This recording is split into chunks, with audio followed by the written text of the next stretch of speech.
দেশনায়ক তারেক রহমান সকল মামলা থেকে অব্যাহতি পেয়েছে।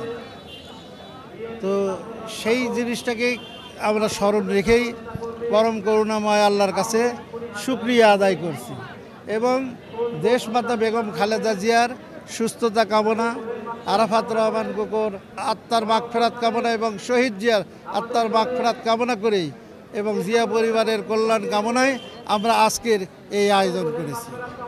আজকে এখানে কতগুলো ছাগল কতজনের মধ্যে বিতরণ হবে একটু বলবেন? আমরা 10 জনের মধ্যে ছাগল বিতরণ করব।